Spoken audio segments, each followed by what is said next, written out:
እንደተበላሸ እንቁላል አእምሮን እኮ ያገለሙ ዕውቀቶች እኮ ኢትዮጵያ ውስጥ ተበትነዋል። አንድ ሰው አድጎ ምን መሆን ይችላል? አምላክ መሆን ይችላል። አብዛኛዎቹ 80% ሰዎች ግብረ ሰዶማውያን ናቸው። ዲያብሎስን ስትሮክ ነው ማስይዘው። ገና እዚህ ሀገር ነው ነቅለዋለሁ። ገና ነው የምነግርሽ። የጋራ ጠላታችን ዲያብሎስን ትቶ አምላካችንን የሚሰድብ እግዚአብሔርን ክብሩን ለማዋረድ አይዋርድም እንጂ እግዚአብሔር ጥረት እያደረገ በትውልድ ጭንቅላት ላይ እግዚአብሔር የለሽነትን የሚዘራው ማን ነው? ሁለቱም የሚገዳደሉ ሰዎች ጋር አይደለም ጉዳይ። መሀል ላይ ደም የሚጠጣው ደሙን እናስተፋዋለን። ኢትዮጵያ ላይ ተመጠመ የእባብ የሚመስል የመድኃኒት ቤት እንትን የለም። እሱ እኮ ማለት ሎጎ እሱ ሁሉ ነገር ከሰይጣን ጋር ታያይዛለህ። ድሮ የጋራ ጠላታችን ማን ነው? በሄደበት ቦታ ሁሉ እየተከታተልኩ አዋርደዋለሁ። ስራውን ለዘለዓለም ነው በሲኦል የምትቃጠል። ለዘለዓለም ሰው ዘለዓለምን መፍራት አለ። ኮቪድ ለምሳሌ የሲክሬት ሶሳይቲው ፕሮጀክት እንደሆነ ይታወቃል። ምዕራባቸውንስ እንዴት ነው ታዲያ የሚዘረጉት? አሁን እዚህ ሀገር ላይ ወጣቱ ማወቅና መንቃት ስላለበት ክርስቲያን አገልጋዮች በቃ ቃሉን ሲናገሩ የነበሩ ሰዎችን በገንዘብ ዲል ያደርጓቸው። የእግዚአብሔርን ቃል የምታውቂውን የእግዚአብሔርን ቃል አጣመውት ለሆነ ዓላማ ሲጠቀሙ ታያቸዋል። ጥፋት ሲታይ ታዲያ ምን መደረግ አለ? ግን ዲያብሎስ ምንድን ነው የሚፈልገው? ዋነኛው ነገር በተለይ የኒው ኤጅ ላይ የሚፈልገው ነገር የሃይማኖት መሪዎችን ማራቆት ነው። የሚያስገብሩ ፖለቲከኞች አሉ። ያ ደም ከእጅ ፈልጋለሁ፣ የወንድምን ደም ከእጅ ፈልጋለሁ አለ። ምን ችግር አለው ከሚሉ ሰዎች መካከል እኮ አንዱ ነው የነበረው። ምንድነው የምን ማካበድ? እኛ የታለንበትን ነገር ትውልዱ እንዳይታለል ምን ማድረግ አለብን ማለት ነው? መጮህ አለብን። አንድ ሰው ክርስቲያንም ይሁን ሙስሊም የጋራ ጠላቱ ዲያብሎስ ነው። በጣም ዲያብሎስ መሀል ላይ ደሙን ይጠጣል። ፕሊዝ ፋይት ይላል። ፋይት እዛ መተኮስ ሲገባሽ አልጎ የሚተኩስ ሰውዬ ማለት ታርጌት የማያውቅ ነው። እኔ ታርጌት ታውቄ የሚተኩሰው አናቱን ነድለዋለሁ። ቀንዱን ኢትዮጵያ ላይ የሉሲፈር ቀንድ ገና ተገነጣጥሎ መላጣ ይሆናል። እኔን ማኖር አይደለም የሚያረካኝ፣ ከኔ አልፌ ሰዎችን መስራት ነው። አሁን ይሄን ደግሞ እግዚአብሔር በሰማይ ሽልማት እንደሚያዘጋጅልኝ አምናለሁ። ምክንያቱም ብዙ ህይወቴን ትቼ ነው የሃይማኖት መሪዎች በሚያደርጉት ነገር በጣም ብዙ ትውልድ ናይት ክለብ፣ አደንዛዥ ዕፅ ላይ፣ ግብረ ሰዶም ላይ፣ የኒው ኤጅ ምናምን ላይ እየተተለተለ ሲወድቅ እናያለን። ይሄ ምስጢር ከገባቸው ወይም ከተረዱ ሰዎች አንዱ እኔ ነኝ ብዬ ነው ማምነው። እኔ ፖለቲከኛ ብሆን ሀገሪቱ ምናልባትም ከሚበጠብጡ አደገኛ ፖለቲከኞች መካከል አንዱ ነበረ መሆነው።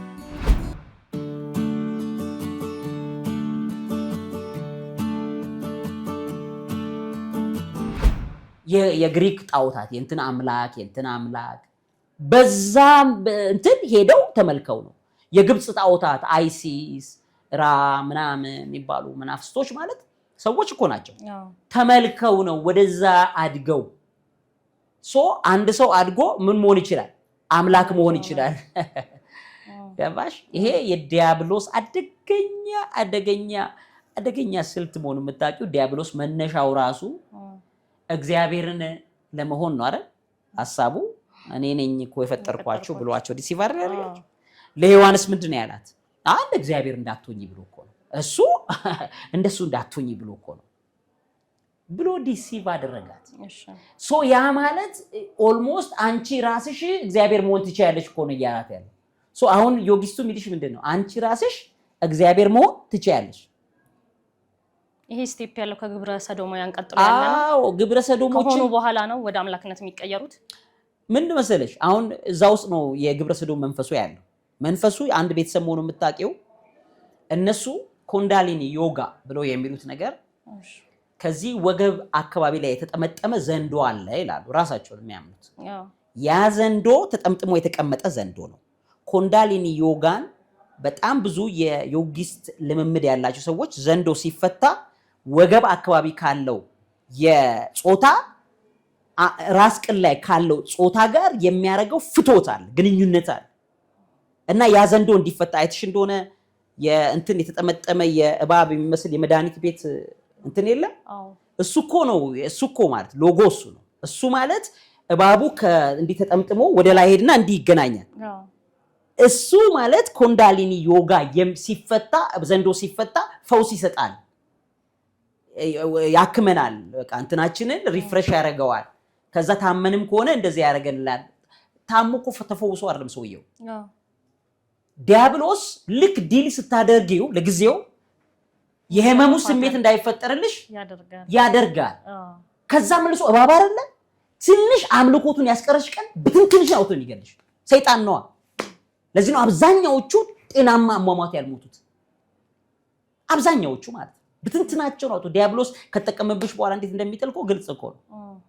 ለአምላኩ ለእግዚአብሔር እንኳን አልሆነም እንኳን ላንቺ እንኳን ለትውልዱ ሶስት ከምን ድረስ ይሄዳል? የግብረ ሰዶም መንፈስ ድረስ ይሄዳል። እዚህ ውስጥ ምርጫ ያላችሁ ሰዎች አንተ ውስጥ የወንድና የሴት ጾታ አለ ብለው በዚህ በኮንዳሊኒ ዮጋ ሰዎችን ያሳምኗቸዋል። አንድ ሰው ላይ ማለት ነው። አዎ። ስለዚህ አንተ ወንድም ሴትም መሆን ትችላለህ። እግዚአብሔር ወንድም ሴትም አድርጎ ሔዋን አዳም አድርጎ ፈጠራቸው አለ እንጂ አንቺ ውስጥ ወንድም ሴትም ጾታ አድርጎ ፈጠረ አይልም። በጣም የተጸየፈ ኃጢአት ነው። በጣም ጽዩፍ ኃጢአት ነው። ያንን ኃጢአት የሚያሳምኑበት መንገድ ፓኬጁ ካለባቸው ቦታዎች መካከል የኒው ኤጅ ቲቺንጎች ናቸው። የአዲስ ዘመኑ ትምህርቶች የሚባሉት ማለት። ስለዚህ ሰውየው ጾታዬን አስቀይራለሁ ይላል ተነስቶ። አይ በተሞላው ነው፣ በተሞላው መንፈስ ነው። ልክ እንዳልሆነ የምታውቂው ደግሞ ያ ሰውዬ ሴት ጾታ እንኳን ተቀይሮ ልጅ መውለድ እንዳልቻለ ሲያቅ ሰውየው ጭንቅላቱ ጋር አይደለም ያለ አብኖርማሊቲ የተበጣጠሰ ሰውነት አካሉን አስቆርጦ የወንድ መራቢያ አካሉን ወደ ሴትነት በማሽን አስቀይሮ ከዛ በኋላ ፍትወቱን ሲለው እርካታውን አያገኘውም። አየሽ ዲያብሎስ ስኬት እንደሚወስድ ብታየው እስከ ፍትወት የመጨረሻው ደስታ እስኪመስለው ድረስ ሰውየውን ይወስደዋል። ከዛ ደስታ አያገኝም። ይሞክርና ደስታ ያጣል ሰውየው።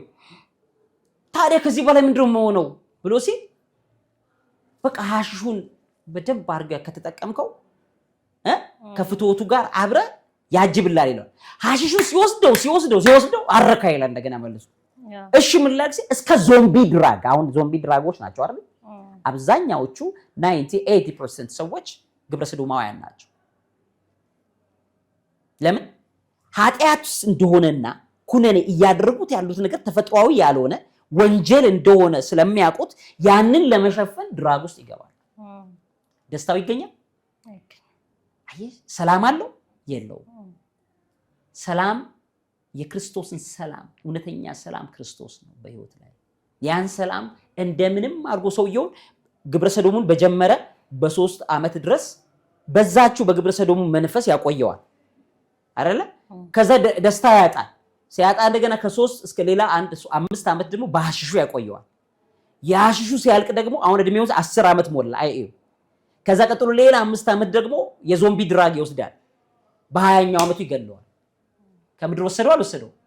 ሰውየው በህይወቱ እንደተንከራተተና እውነተኛውን ሰላም ለማግኘት የሚያደርገው ጥረት ሳይሳካለት ከዚህ ምድር ይወስደዋል። ሲኦል ነው የሚገባው። በጣም መልካም ሰው ሊሆን ይችላል፣ ግን መልካምነት ከክርስቶስ ውጪ ከሆነ መጽሐፍ ቅዱስ አይደግፈውም።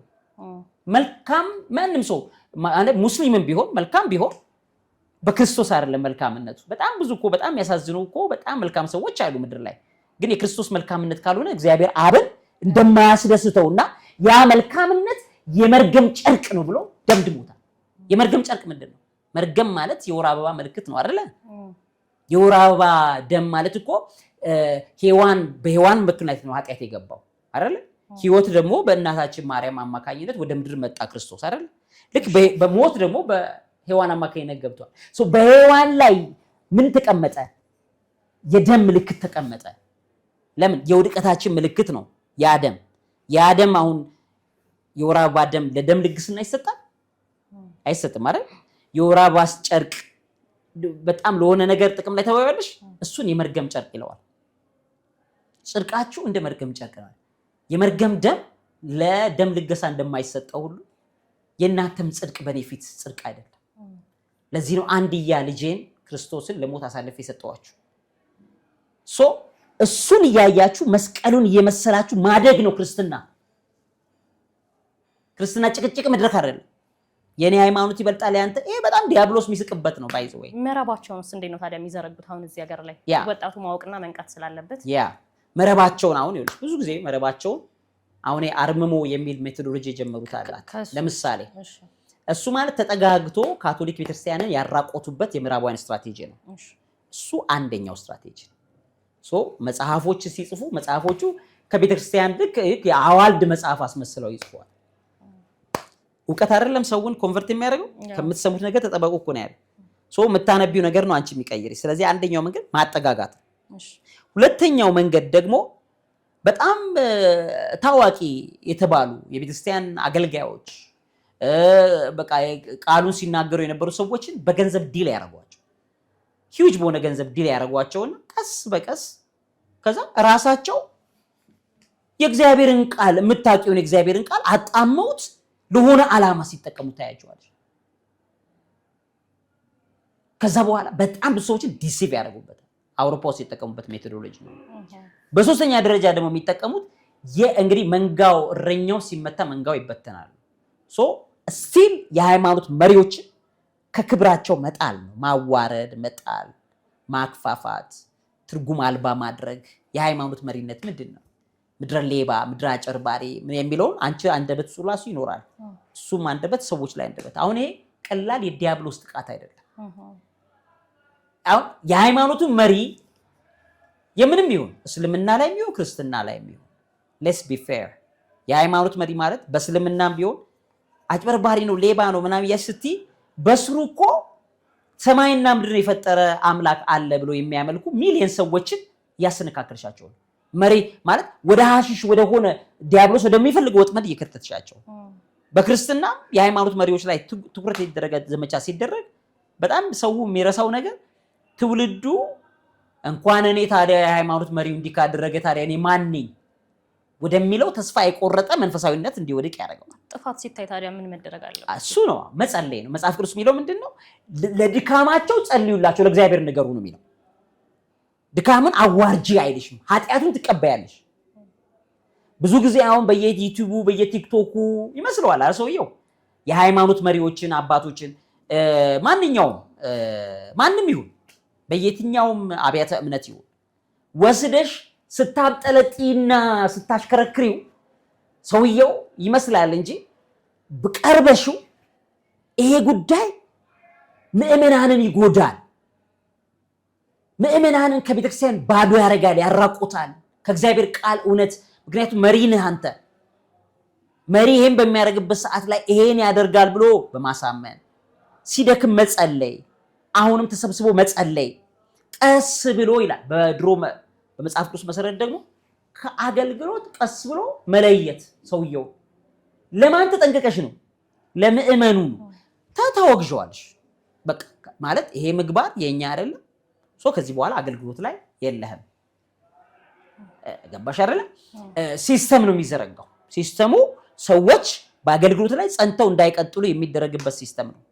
ግን ዲያብሎስ ምንድነው የሚፈልገው? ዋነኛው ነገር በተለይ የኒው ኤጅ ላይ የሚፈልገው ነገር የሃይማኖት መሪዎችን ማራቆት ነው። ባዶ እንደሆኑ ሴት ይላክባቸዋል። ለምሳሌ ሴት ይላክባቸዋል፣ ገንዘብ ይላክባቸዋል፣ የሚሰነካከሉበት ድካማቸው ላይ ይልኩባቸዋል። ከዛ በዛ ድካም ቪዲዮ ቀርጸሽ እኮ መልቀቅ ነው። ያን ስታደርጊ የሃይማኖት መሪው እንዲህ ካደረገ እኔ ማን ነኝ የሚል ሚሊየን ትውልድን ትፈበርኪያለሽ። ከዛ አረኑ ኒው ኤጅ የሚባል አለ በጣም ቆንጆ ዮጊስቶች ያሉበት እንደዚህ ብለሽ ትነጂዋለሽ። ወጣቱ አደገኛ ስትራቴጂ ነው። ሌላኛው ምንድነው? በጣም ከሚጠቀሙባቸው መንገዶች መካከል አንዱ ትህትናንና መልካምነትን በተቻለ መጠን በማሳየት ታዲያ ትሁት ከሆነ እኔ ምን እፈልጋለሁ? ትሁት ነው መልካምነት ነው የሚለው የክርስቶስን መልካምነት ሰዎች እንዲረሱት። አንድ ሰው ክርስቲያን ከሆነ በክርስቶስ ነው ማደግ ያለበት፣ ወደ ክርስቶስ መልካምነት ነው እንጂ ወደ ዮጊስቱ መልካምነት። መሪዎች እኮ አሉ፣ መሪዎች ሆነው የኢትዮጵያ መሪዎች ሆነው ለምሳሌ በጣም መልካም ሰዎች ግን ሰው ደም የሚጨርሱ የሉ እና ሰውየው መልካም ስለሆነ የክርስቶስ መልካምነት ነው አይደለም እኮ። ደም የሚያስገብሩ ፖለቲከኞች አሉ። ያ ደም ከእጅ ፈልጋለሁ ይላል። የወንድምን ደም ከእጅ ፈልጋለሁ አለ። በሐሽሽ ታዲያ ሐሽሽ የሚወስደው ምንድነው? ደም አይደል? ደሙን አይደል የሚመጣው? በሲጃራ አምርተሽለት ሰውየው ሲጃራ እየሸጥለት ከዛ ሲጃራው ደሙን ይመጣዋል። ስለዚህ የወንድምሽን ደም እግዚአብሔር ካንቺ ይፈልጋል በሲጃራ ችብቸባሽ የተነሳ ማለት ነው። ጉበት አይደል መጠጥ የሚጠብሰው? ጉበት የደም ስርዓት እኮ የሚያስተካክል ነው። አረቄ የሸጥሽ ናይት ክለብ ካበቃሽ በኋላ በዛ ሰውዬ ደም በጉበቱ ምክንያት ያፈሰሽውን ደም እግዚአብሔር ካንቺ ይፈልጋል። አይሽ መልካምነት ክርስቶስን ወደሚመስለው መልካምነት መናድግበት መሆኑ መታወቅ መቻል አለበት ማለት ነው። ስለዚህ ትውልዱ ላይ መዘራትም ያለበት ነገር እነሱም የሚመጡበትን መንገድ በማወቅ አሁን እንዳልሽው በጥበብና በማስተዋል መሄድ ይጠይቃል ማለት ነው። እሺ ከዚህ በፊት የኒው ኤጅ ቲቺንጎች የሚባሉ የሚመስሉ መጽሐፎች አሉና እነሱን እያነሳክ ስታስተምርባቸው ይስተዋል ነበረ። እሱስ እንዴት ነው አሁን ከዚህ ጋር የሚያያዘው? ይኸው እነዚህ የኒው ኤጅ ቲቺንጎች ፐርሰናል ዲቨሎፕመንት ምንም በዩ ከእግዚአብሔር ቃል አንጻር ካልተቃኘ አንድ በሰዎች ላይ መሰረት ያደረገ ነው። ሁለተኛ ዴሞኒክ ዓለም ሊጠልፎ የሚችሉ እውቀቶች ናቸው እነዛ እውቀቶች ማለት ነው። እኔ ረጅም ጊዜ ለምሳሌ ዘ ፓወር ኦፍ ናው እንደገናም ደግሞ የነ ዘ ሲክሬት መጽሐፎች ሌሎችንም ጭምር የዛሬ 7 ዓመት 8 ዓመት እንደ መልካም አድርጌ እጠቅሳቸው ነበር እነዛ መጽሐፎች ማለት ነው። እና እነዛ መጽሐፎች ማለት ከእግዚአብሔር የቃል እውነት አንጻር ነገሮችን በደንብ አድርጌ ምክንያቱም እኔ ይሄንን ነገር መቃወም የጀመርኩባቸው ጊዜያቶች ማለት ኦልሞስት ነገሮች እየገቡኝ የመጡበት ጊዜ እንጂ በፊት እኔ ዮጋም ሁሉ እኮ ሰራ ነበር። ድሮ ዮጋ ሁሉ ሰራ ነበር። ግን አሁን አይሽ ትውልዱ እንደሚታለልበት አይነት መንገድ አይመስለኝም ነበር አይሽ። ከዛ እኔ ጭንቅላቴ ግን ንባብ ላይ የሚያተኩር ስለሆነና ይሄ ነገር ከእግዚአብሔር ቃል አንጻር ልክ ነው ልክ አይደለም ወደሚለው ስመጣ ልክ አይደለም። ተረዳሽ አይደለም? ዴሞኒክ ነው እንጂ እኮ ምን ችግር አለው ከሚሉ ሰዎች መካከል እኮ አንዱ ነው የነበረው። ምንድነው የምን ማካበድ ነው? ምንድነው ይሄ ሁሉን ነገር ማመናፈስ ምናምን እል ነበር ድሮ ማለት ምንም አይመስለኝም ነበር። እንደዚህ አይነት ነገር እንትን ነው የሚመስለኝ በቃ ዮጋ ራሱ ማለት ነው። እና በጣም ከባድ መጽሐፎችን ሁሉ አንብቤ ነበር። ግን ከእግዚአብሔር የቃል ዕውቀት አንጻር ነገሮች መታየት እንዳለባቸው በጣም እየገባኝ ሲመጣ በተለይ ከኮቪድ በፊት በነበሩት 1 ዓመት 2 ዓመቶች ውስጥ ያው እግዚአብሔር ማር የሚረዳሽ አእምሮሽን እኮ ወደ መንገዱ ነገሮች የሚያቀናልሽ እግዚአብሔር ያ ነገር እየገባኝ ስመጣ ለካ ሌላ ነገር ነው። ኦልሞስት እኔ የኒው ኤጅ አሁን ለምሳሌ እነዚህ ኮቪድ ለምሳሌ የሲክሬት ሶሳይቲው ፕሮጀክት እንደሆነ ይታወቃል። ለምንድነው ማህበረሰቡ ሚስጥረኛው ማህበረሰብ ያንን ነገር መፍጠር የፈለገው? አይሽ ዲፖፑሌሽን አጀንዳ ብቻ አይደለም፣ ወርልድ ሪሻፍል ነው፣ ሪሴቲንግ ዘ ግሎብ ነው። ለምሳሌ ሪሴት የግሎባል ሪሴት ላይ የተጻፉ መጽሐፎችን ከኮቪድ በኋላ ነው እኛ ያነበብናቸው። ሲክሬቶች በጣም ሲወጡ ማለት ነው።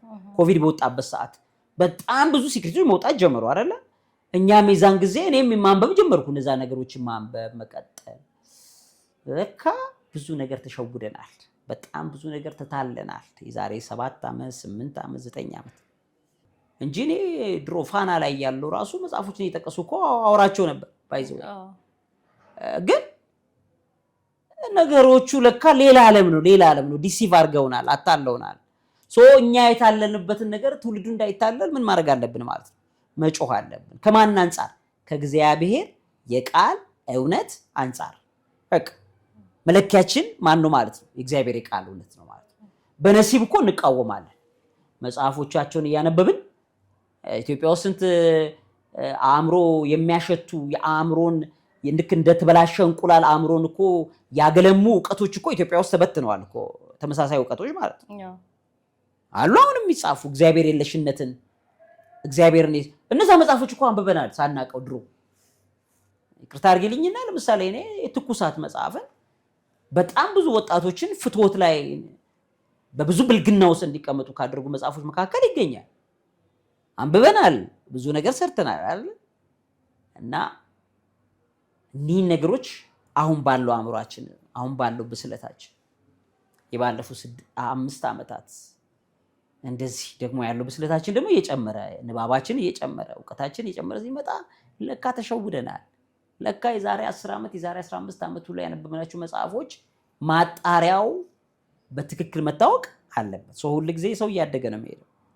ነገም ደግሞ እየጨመረን እንሄዳለን በእግዚአብሔር የቃል እውነት ማለት ነው አይደለ? ስለዚህ ሁሉን ነገር ምንም በቃ እኮ ማንም አንጥረኛ ቢሰራው ልክ ሊመጣ አይችልም እኮ የእግዚአብሔርን የቃል ኃይል ማለት ነው። ዓለማቱን ሁሉ በምን ፈጠረ ነው የሚለው? በቃሉ ነው የፈጠረው። ዓለማትን ሁሉ በቃሉ አጸናው ይላል። አሁን ዛሬ ቅዱሱን እግዚአብሔር ቃል እኮ ስታነቢ መጽሐፍ ቅዱስ ስታነቢ በየቀኑ ነው የተገለጠ አዳዲስ ነገር እየጨመረልሽ የሚመጣው። አንድ ምህላ ፕሮግራም ላይ የሰማሽውን ስብከት ሌላ አንድ አገልጋይ ሲያስተምረው ሌላው አገልጋይ ሲያስተምረው ራሱ ነው ቃሉ ልዩ ልዩ አይሆንብሽ?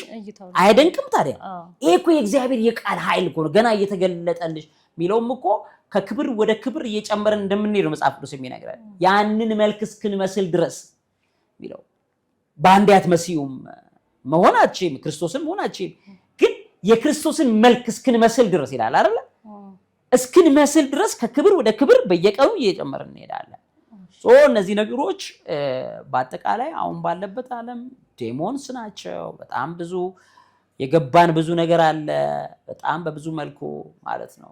እና ይሄንን ነገር የሰው ልጅ በደንብ እንዲያውቀው እኛ ሁሉ ጊዜ እንጮሃለን እናነቃለን ማለት ነው። እሺ ግን እዚሁ ላይ ያን ጊዜ እነዛን መጽሐፎች እያነሳክ በምታስተምርበት ሰዓት ላይ የተከተሉትና ሐሳቡ ትክክል ነው ብለው የቀጠሉበት አሉ።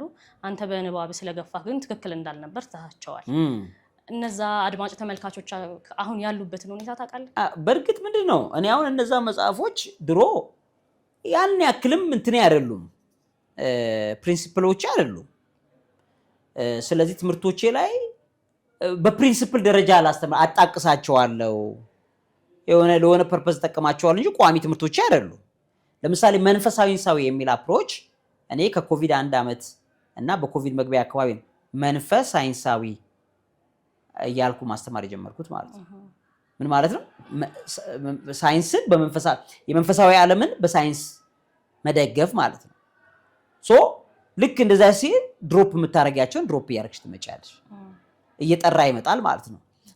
በነዛ ቲቺንጎቼ ያን ያክልም ተጽዕኖ ውስጥ ወድቀው በዛ ውስጥ የሚገቡ ሰዎች አንድም ሰው ይኖራል ብዬ አላምንም። ለምን? እኔ ማስተምረው ነገር በፊትም መንፈሳዊነት ልቤ ውስጥ ያለ ሰው ነኝ። አባባላይ ገባሽ? ከእግዚአብሔር ውጪ ማውራት የማያስደስተኝ ኔቸር ያለኝ ነኝ ከልጅነት ጀምሮ ማለት ነው። ላይፌም ታሪኬም ህይወቴም ከኔም ጋር የተያያዘ ግል ከበሽታ ጋር ተያይዞ ካንሰር ከሆነ ነገር ጋር ተያይዞ ብዙ ስቃይ የገባውባቸው ነገሮች ከእግዚአብሔር ጋር ያለኝን አታችመንት ሃይ ሌቭል ያደረሰ ፊሎሶፊ ያለኝ ሰው ነኝ በተፈጥሮዬ ማለት ነገሮችን ሁሉ የእግዚአብሔር የቃሉን ኃይል ከማጥናት ካለማጥናት ጋር ቀጥሎ ሊመጣ ይችላል እንጂ ነገሮችን ሁሉ ግን ከእግዚአብሔር አንፃር ነው ምነግርሽ። ተረዳሽኝ አይደል? ለምሳሌ ስለ ሎው ኦፍ አትራክሽን ነግሬሽ ከነበረ የነገርኩሽ ወደ እግዚአብሔር እንዴት እንደምትሳቢና እግዚአብሔር አምላክ እንዴት እንደሆነ እንድታውቂ ከማድረግ አንፃር ስለሚሆንና እነሱ አሁን በሚሉት አይነት መልኩ ሊሆን አይችልም። ተረዳሽ አይደል? ያ በዛ በፍጹም አምናለሁ ያንን። ምክንያቱም የኔ ቲቺንጎች እግዚአብሔር ላይ የሚያተኩሩ ናቸው ከድሮ ጀምሮ ማለት ነው። ምንም ነገር ብናገርና ምንም ስተት እንኳን ብሰራ እግዚአብሔር ግን ስሁት አምላክ አይደለም አይደል? ላንቺ የገባውን ነገር እግዚአብሔር መንፈስ ቅዱስ ላንቺ እንዲጠቅምሽ አድርጎ ያስተካክልልሻል። እኛ እኮ የሰው ልጆች ደካሞች ነን። ምንም ነገር ብናወራ ከልጅነት ጀምሮ ከድሮም ጀምሮ እኔ ማንም ሰው እኔን የሚያውቅ ሰው ከእግዚአብሔር ቃል ውጪ ለይቶኝ ያለ በቃ ማለት በጣም ቀናኢነት ያለኝ እኔ ለእግዚአብሔር ቃል ዕውቀት ነው። ስለዚህ በዚህ መጽሐፍ በማስተማርክ ተጽዕኖ ውስጥ የወደቀ ሰው አይኖርም። ምክንያቱም እኔ አራቱም መጽሐፎቼ እግዚአብሔርን ነው እግዚአብሔርን ግሬስ ጸረ 666 የሚሉ መጽሐፎች አሉኝ። ሁለት መጽሐፎች አጋንንቱን ነው የምቃወሙ ከመጀመሪያ ጀምሮ እንኳን መጽሐፍ ስጽፍ ማለት ይሄን ርኩስ የወደቀ ዓለም ሰዎችን ዲሲቭ እያደረገ እየጣለ ያለውን ዓለም ገባሽ አይደል? እነሱ የሚያውቁትን ዕውቀት ተጠቅሜ ከነሱ ዕውቀት አንፃር ሰዎች በምን ሊረዱ ይችላሉ የሚለውን ነገር መሰረት አድርጌ ነግራቸዋለሁ እንጂ ከእግዚአብሔር እውነትና ከእግዚአብሔር ሐቅ ግን ፈቀቅ የሚያደርግ አንድም ነገር አይኖርም። በእኔ ትምህርቶችም በምንም ማለት ነው። ሰው ሞር ወደ እግዚአብሔር እንዲቀርብ ነው ሞር እግዚአብሔርን ሴንስ እንዲያደርግ ነው። እና ሚሊዮኖችንም በዛ ቲቺንጎቼ ወደ እግዚአብሔር ህይወት እንዲቀርቡ በእኔ አልፎ እግዚአብሔር ሰርቷል ብዬ ነው ማለት ነው። በሚሊዮኖች የሚቆጠሩ ኢትዮጵያውያን ማለት ነው። ይሄን ደግሞ እግዚአብሔር በሰማይ ሽልማት እንደሚያዘጋጅልኝ አምናለሁ። ምክንያቱም ብዙ ህይወቴን ትቼ ነው የሰው ጭንቅላት ላይ ሰው አእምሮ ላይ ምክንያቱም ጎበዝ በጣም ብዙ ነገር ብሰራ ምርጥ ጭንቅላት እግዚአብሔር ሰጥቶኛል። ምንም ነገር ላይ ብሰራ እኔ ፖለቲከኛ ብሆን ሀገሪቱ ምናልባትም ከሚበጠብጡ አደገኛ ፖለቲከኞች መካከል አንዱ ነበር የምሆነው። ያንን ኢነርጂን ያንን የንባብ መውደዴን ምናምን ሁሉ እግዚአብሔር ወስዶት የሱን መንግስት ለመስራት ለሚያመቸው ነገር እንደ አንድ ጠጠር አድርጎ ከተጠቀመብኝ ከዚህ በላይ ምኮራበት ምደሰትበት ነገር የለኝም።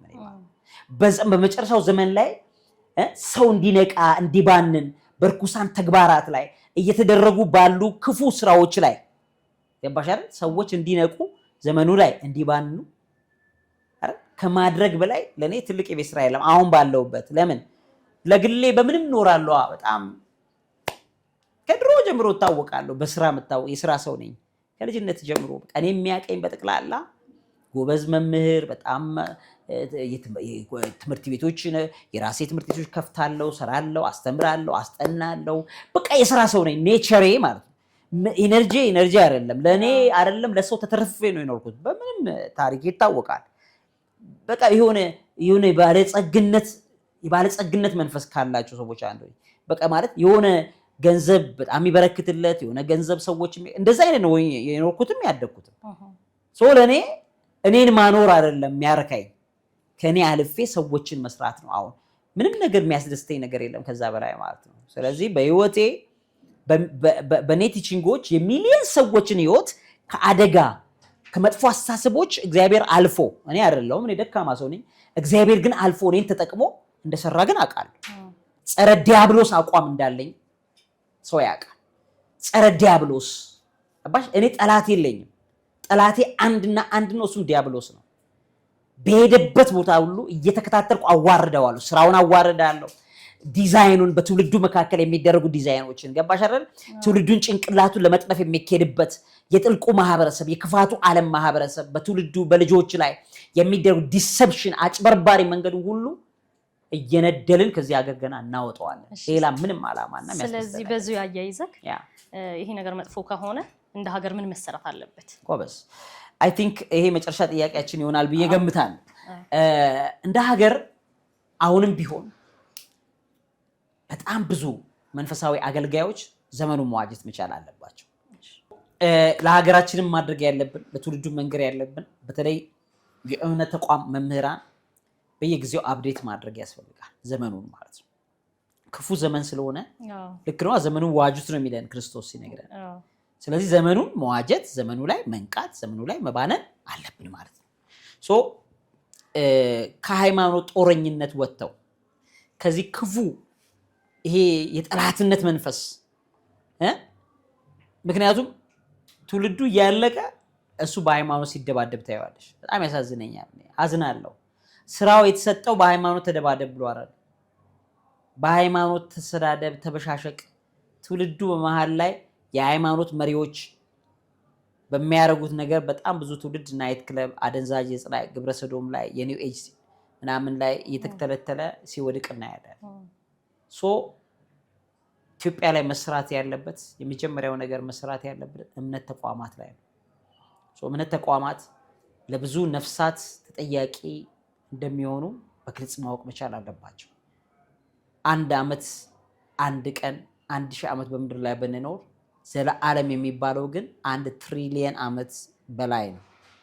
1 ኳትሪሊየን በቁጥር በማይቆጠር ዘመን ነው የምንኖረው። በምድር ላይ የኖርንበት ጊዜ አጭር ነው፣ የምንኖርበት አጭር ነው። ከሞትም በኋላ ግን ዘለዓለም ነው። ዘለዓለም ማለት 10 ዓመት ማለት አይደለም። አንድ ሰው በሲኦል ለዘለዓለም ይቃጠላል ማለት 100 ዓመት በእሳት ተቃጥሎ ይቆማል ማለት አይደለም።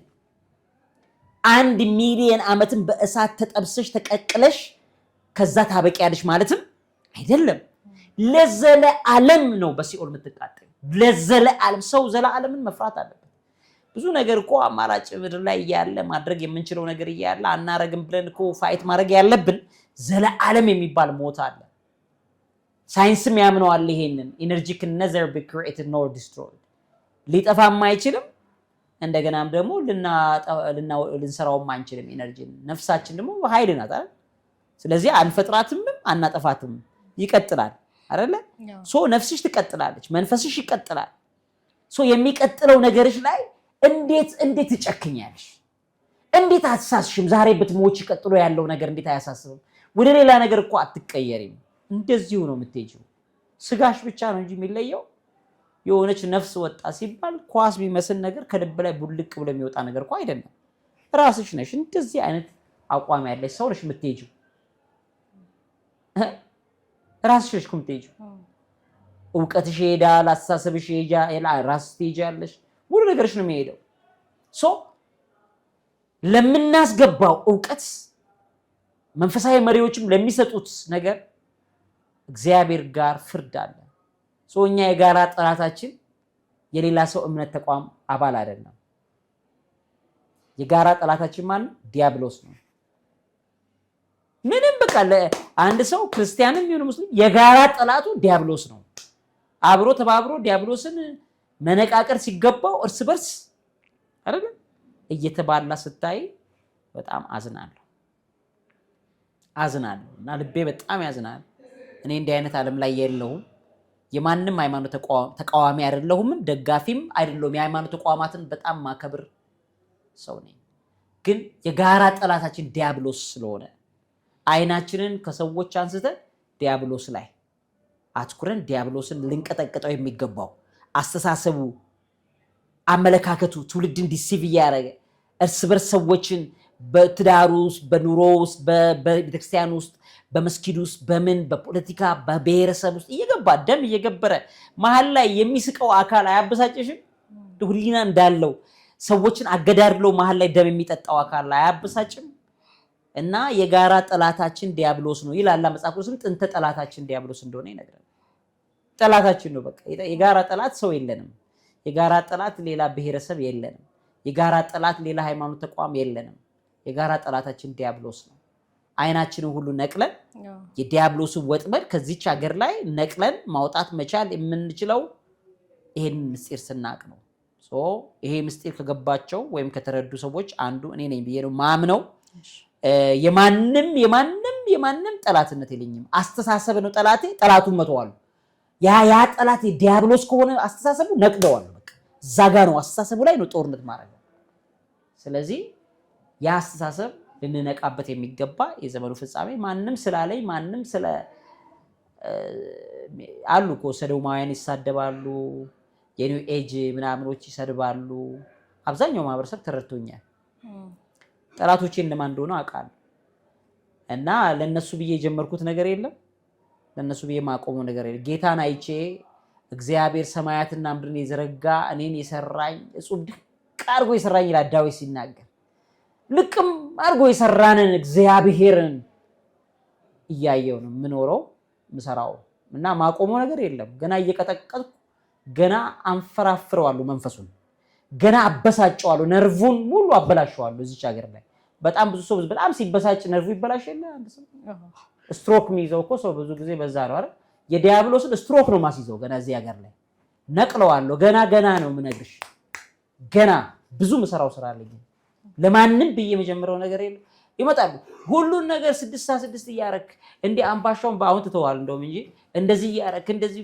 ሁሉ ነገር ከሰይጣን ጋር ታያይዛል ድሮከማ የጋራ ጠላታችን ማን ነው ሁሉ ነገር የዓለም ዲስትራክሽን በጠቅላላ ዲያብሎስ ነው ባይ ዘ ዌይ የማንም አይደለም አናቱን እንድለዋለን ገና ቀንዱን ኢትዮጵያ ላይ ቆራርጠን እንጥለዋለን የጋራ ጠላታችን ያን ሌላ ምንም ጠላት የለኝም ሶ ቤተክርስቲያን አብያተ እምነት ታዲያ በማን ላይ የተመሰረቱት አብያተ እምነቶች በጠላት ላይ ነው አይደል አብያተ እምነቶች እኮ ዋናው የጋራ ጠላታቸው ዲያብሎስን ብለው ነው የተመሰረቱት ልክ ነኝ አይደለው የአዳም ውድቀት በኋላ እኮ ሁሉም ነገር ጠላታችን ዲያብሎስ ነው የጋራ ጠላታችን ዲያብሎስን ትቶ አምላካችንን የሚሰድብ እግዚአብሔርን ክብሩን ለማዋረድ አይዋርድም እንጂ እግዚአብሔር ጥረት ያደረገ በትውልድ ጭንቅላት ላይ እግዚአብሔር የለሽነትን የሚዘራው ማን ነው ዲያብሎስ እኮ ነው የሰዎችን ጭንቅላት ዲሲቭ ያደረገ እና ድሮ ጠላቴ ያለኔ እሱ በብሔረሰብ እንትን ጠላቴ ነው የጠላት ጦር ይያል አይደል እርስ በርስ የሚገዳደል መንግስት ህዝቡን የራሱን ህዝብ ኢትዮጵያ መንግስት የራሱን ህዝብ ተቃዋሚ የሆኑትን የጠላት ጦር ይያል ይደበድባል ተቃዋሚው ደግሞ የጠላት ይያል ራሱ ይደባደባል በጣም ዲያብሎስ መሃል ላይ ደሙን ይጠጣል ፕሊዝ ፋይት ይላል። ፋይት ስለዚህ እኔ ሁለቱም የሚገዳደሉ ሰዎች ጋር አይደለም ጉዳይ መሃል ላይ ደም የሚጠጣው ደሙን እናስተፋዋለን ኢትዮጵያ ላይ እሱ መንፈሳዊ ውጊያ ይባላል። በህይወት እያለው የመጨረሻ ቅጣይ የዲያብሎስን ስራ ሁሉ ማጋለጥ ማዋረድ ባዶ ማስቀረት ነው። ደግሞም ይሳካል፣ እየተሳካ ነው። እየነቃቀልን የዲያብሎስን ተግባራት በጠቅላላ እዚች ሀገር ላይ እያዋረድን ያለ ነው። የማይታይ ዓለም እንደሆነ እናውቃለን። ውጊያችንም ጳውሎስ እንዳለው ምንድነው ከስጋና ከደም ጋር አይደለም ከሰማይ ላይ አለቆች ስልጣናቸው ያላቸዋል ከነሱ ጋር ነው የምዋጋው። ጳውሎስ በተዋጋበት ነው የምዋጋው። እናራግፈዋለን ጥርሱን በጠቅላላ ገና ነው እያጸዳ ነው እንሄዳለን። ምድር ላይ የነሱ ወኪሎች አሉ የሚንጫጩ ነርቫቸው እስኪበላሽ ድረስ እንቀጥላለን ማለት ነው። ይሄ ነው የሚሆነው። ስለዚህ አብያተ ክርስቲያናት ላይ መስራት ግዴታ የሚሆነው ለዚህ ነው። የጋራ ጠላታችን ዲያብሎስ ነው። የጋራ ጠላታችን ዲያብሎስ አስተሳሰብ ነው። እነዚህ ላይ ትኩረት ያላደረገው ሁሉ ወደ ሰው እንድታተኩሪ ወደ ስጋና ወደ ደም እንድታተኩሪ ያደርጋል። ስጋና ደም ወደ ለበሰ ሃይማኖት፣ ስጋና ደም ወደ ለበሰ ብሔረሰብ፣ ስጋና ደም ወደ ለበሰ አገልጋይ፣ ስጋና ደም ወደ ለበሰ ነው ትኩረትሽ የሆነ አላማሽን ጥይትሽ የምትሽው እንዲህ እንደማለት እኮ ነው። ወደዛ መተኮስ ሲገባሽ አልጎ የሚተኩስ ሰውዬ ማለት ታርጌት የማያውቅ ነው። እኔ እንደ ታርጌት ታውቀው የምተኩሰው አናቱን ነድለዋለሁ። ቀንዱን ኢትዮጵያ ላይ የሉሲፈር ቀንድ ገና ተገነጣጥሎ መላጣ ይሆናል። ይሄንን ፕሮሚስ አደርግልሻለሁ። የኔ የህይወቴ ፊሎሶፊ የኖርኩትን መሞተውን ብዙ ነገር መስራት እየቻልኩ እዚህ ኤሪያ ላይ አትኩሬ የምሰራው እግዚአብሔር እንደሚሸልመኝ አምኜ ነው። ያ ነው መሰራትም ያለበት ይሄ ነው ብዬ ነው ማምነው። በጣም እናመሰግናለን ስለነበረን ጊዜ። ክቡራትና ክቡራን ውድ የሀሌታ ቤተሰቦች የዛሬው ፕሮግራማችን ይሄን ይመስል ነበረ። በቀጣይ በአዲስ እንግዳ በአዲስ ሀሳብ እንገናኛለን።